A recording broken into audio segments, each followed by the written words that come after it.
एक आदमी बैल खरीदने के लिए जा रहा था। चलते चलते पैदल गया। पैसे उस समय में कागज के नहीं होते थे, चांदी के सोने के सिक्के होते थे, और वो किसी एक कोथड़ी सी होती थी उसमें डाल के अपनी कमर से बांध लेते थे।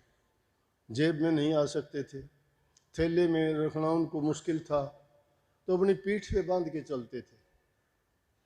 तो जो बैल खरीदने के लिए गया उसने पीठ पे अपने इस पर उनको जो सिक्के थे बांध लिए।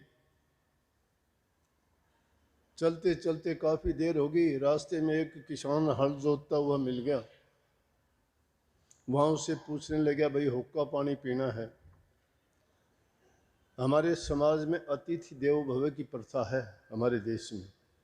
जो कोई किसी के पास आके याचना करता है, चाहे उसके पास कुछ भी ना हो, कहीं से भी लाके वो अतिथि का सत्कार करता है, आदर करता है, सम्मान करता है। ये बातें हमारे धर्म की नहीं, हमारे कर्म में है। ये हमें सिखाई जाती है, संस्कारों में शामिल है, बचपन से हमें ये शिक्षा मिलती है। तो वो उससे पूछने लगा, भाई हुक्का पीना था? बोला कि बैठो। बैठ गया। उसने क्या किया कि वो जो रुपयों की थैली थी उसको खोल के ज़मीन पे रख दिया, क्योंकि आराम से बैठ के पानी पिया, हुक्का पिया, उसके बाद चल दिया।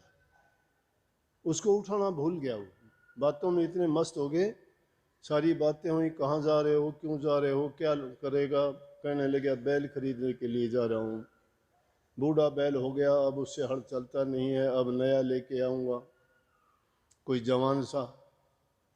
बोला ठीक है। ये बातें करते करते उस थैली को भूल के वो चला गया।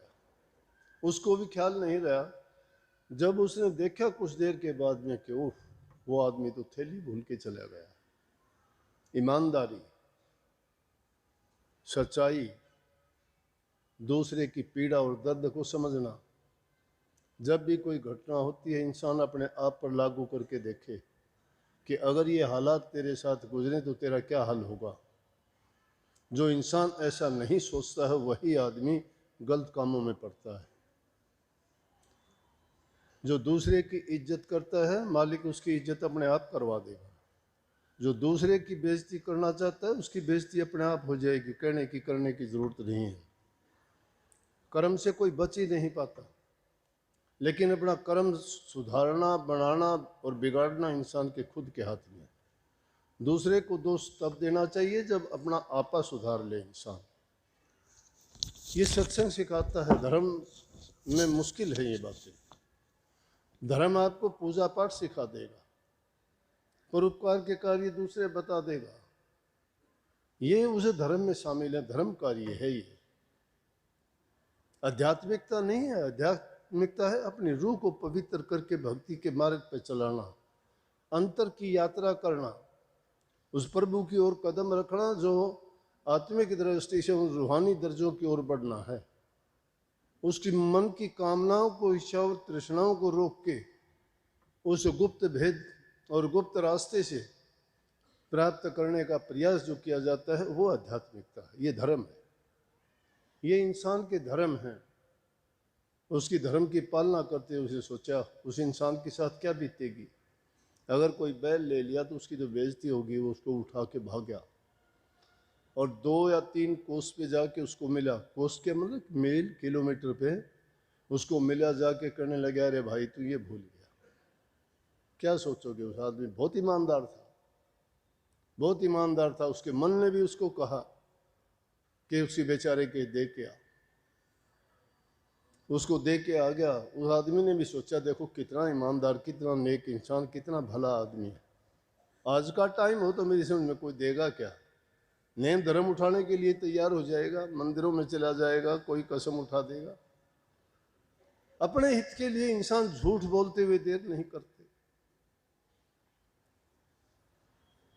अपने लालच के लिए, स्वार्थ के लिए पता नहीं क्या क्या कर जाते। लेकिन गया, उसने लेके उस आदमी ने बड़ा धन्यवाद किया कि भाई तेरा बहुत बहुत शुक्र है। बेइज्जती होती अगर ऐसा नहीं करता तो मैं क्या करता। चला गया वो, उस बैल उसको मिला नहीं मिला, लेकिन जब वापसी में आया तो उसको याद आई कि उस आदमी के बाद नेक इंसान है, चलूँ और वहाँ फिर से हुक्का पानी पी के फिर आगे बढ़ूँगा।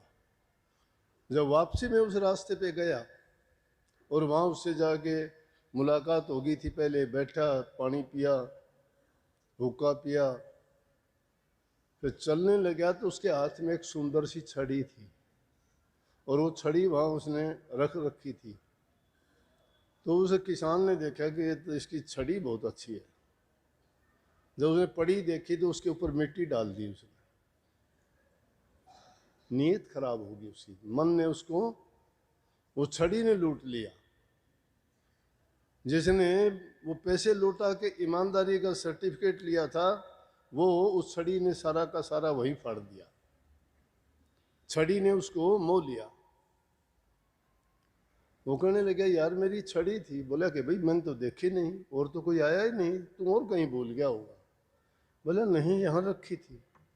बोले यहाँ होती तो मिल जाती, कहाँ है?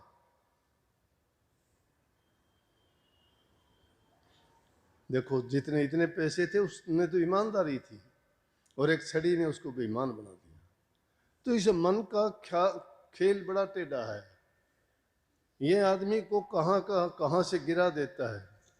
इस मन को अगर इससे ताकतवर मन है उसके अधीन कर देंगे तो वो इसको सुधारेगा। लेकिन मन को अपने बचा के रखते हैं। कहने को तो कहते, जहाँ कहीं सुनोगे बड़े प्रचार होते हैं जोर शोर से कि गुरु से नाम की दीक्षा लो, तन मन धन अर्पण करो। तन मन धन गुरु का जब हो जाएगा तो तुम्हारी मुक्ति होगी, तुम्हारा भजन बंदगी सब कुछ उसमें पूरा हो जाएगा, तुम्हारा जीवन समझ जाएगा।